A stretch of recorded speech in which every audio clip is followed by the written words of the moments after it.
Hello, Shri Swami Samarth. तर आज आली होती मला 1 kgची ऑर्डर. तर ही पण एक डेली कस्टमरनेच दिली होती मला आणि ही खूप अशी अचानक आली होती मला. तर लास्ट व्लॉगमध्ये मी असं मेन्शन केलं होतं की हा माझा लास्ट केक असेल आणि मला आधीच माहीत असतं, म्हणजे ऑर्डर्स मला आधीच देतात कस्टमर की ह्या डेटला केक हवा आहे म्हणून.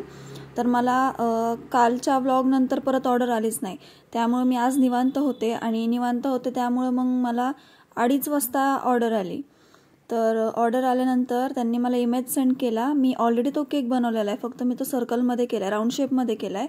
तर त्यांना सेम तशीच डिझाईन, सेम तोच केक स्क्वेअरमध्ये हवा होता. सो मी आणि त्या केकवर रोज हे होते. तर रोजचा जर केक असेल तर 1 डे प्रायर ऑर्डर दिली तर मग फ्रेश रोज मिळतात. तर मी त्या कस्टमरला असं सांगितलं की मी तुम्हाला थोड्या वेळाने कॉल करते, रोज अवेलेबल आहेत का बघते, कारण मग आमच्या इथे तर अवेलेबल नसतात, मला नांदेडमध्ये जावं लागतं रोज आणायला. तर तिथेही कॉल करून मला आधी विचारावं लागतं की आहेत का म्हणून, तर मग जायचं. तर मी आधी विचारलं आणि मग कस्टमरला सांगितलं ठीक आहे, आहेत अवेलेबल रोज, मी करून ठेवते केक. तर त्यांनी 2:30 वाजता ऑर्डर दिली मला आणि त्यांना केक 7-7:30पर्यंत हवा होता.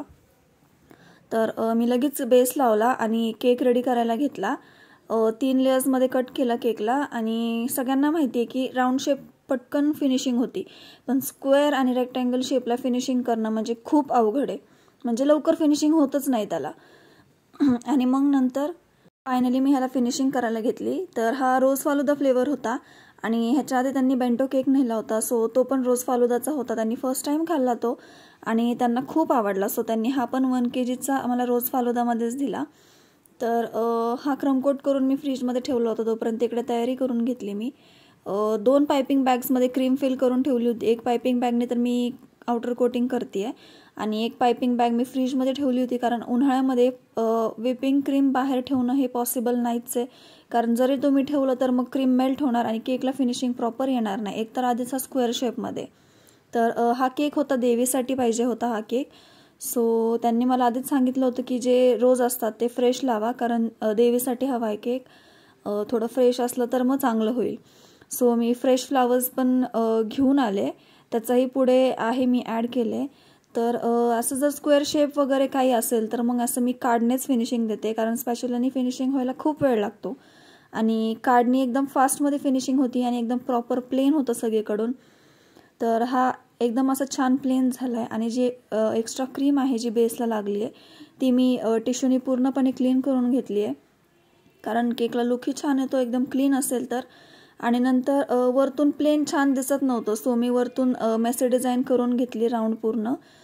मी स्पॅच्युलानीच करणार होते, ॲक्च्युली लाईन्स करणार होते, बट लाईन्स छान नसतं दिसल्या, त्यामुळे मी असं राऊंडमध्ये केलं. तर हे आहेत फ्रेश फ्लावर्स आणि फ्लावर्स घेऊन आल्यानंतर मी फ्लावर्स असे कट केले आणि असे डायरेक्ट कट केलेले फ्लावर्स केकमध्ये लावायचे नसतात असं मी बघितलं होतं, त्यामुळे मी फॉईल पेपरनी कवर करून घेतले रोज सगळे. आधी त्याचे पेटल्स थोडेसे असे लांब करून घेतले, जे बाहेर थोडे खराब पेटल होते ते काढून टाकले, कारण तसं मग केक छान नसता दिसला. तर मी 2 पिंक आणि 3 रेड रोज असे आणले होते आणि थोडीशी जिप्सी आणली होती. तर नशीब त्यांच्याकडे 2च पिंक रोज अवेलेबल होते, ते पण मला थोडं डिफरंट कलरमध्ये भेटले, एकच कलरचे नाही भेटले दोन्ही पण. सो जे होते ते मी घेऊन आले, पण तरी पण केक खूप छान झाला. आणि तर मी हे असं फॉईल पेपरनी कवर करून घेतले, रोजचे जे खालचे स्टीम आहे ते मी कवर करून घेतले आणि नंतर मग लावले. आता मी सेट व्हायला केक ठेवलेला जो फ्रीजमध्ये तो मी आत्ता बाहेर काढला आहे आणि आता मी हे रोज लावते आहे एकदम असे सिक्वेन्समध्ये, जसं त्या इमेज त्यांनी सेंड केला होता मला. फक्त तिथे तो सर्कलमध्ये होता आणि स्क्वेअरमध्ये होता, सो ह्याला फक्त फ्रंट साईडनेच डिझाईन आली, ऑल साईडने डिझाईन नाही आली. तर मी जिप्सी आधी थोडी कट करून लावत होते, नंतर म्हणलं एकदमच कट करून ठेवावं, नंतर मग पूर्ण एकदम कट करून ठेवली जिप्सी आणि मग अशी फास्टमध्ये लावायला घेतली. तर इकडे मी जिप्सी पण कट करते आहे, रोज तर लावून झालेत आणि जिप्सी थोडा छोटा असा बंच करूनच लावायला लागती, कारण त्यानेच लुक छान येतो. जर एकाच जागेवर खूप सारी लागल्या गेली तर मग ते छानही दिसत नाही.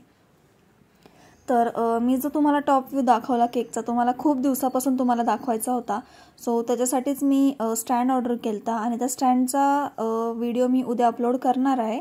तर तुम्हालाही कळेल की मी स्टँड कसा ऑर्डर केला आहे आणि मी त्याची लिंकही तुम्हाला मेन्शन करेल.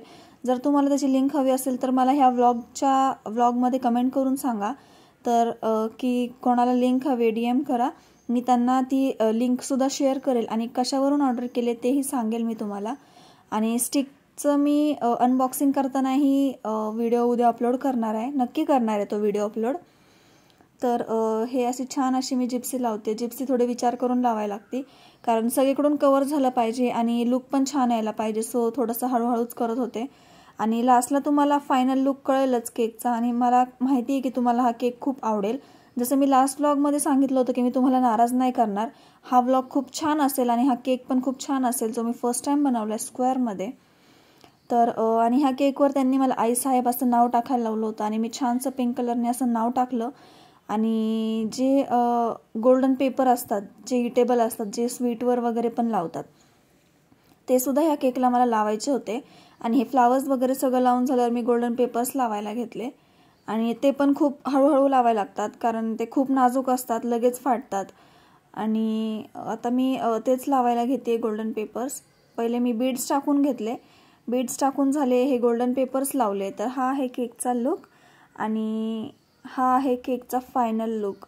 तर आईसाहेब लिहिल्यानंतर मी शूट नाही केलं. सो कसं वाटलं नक्कीच सांगा. सबस्क्राईब करायला विसरू नका. थँक्यू.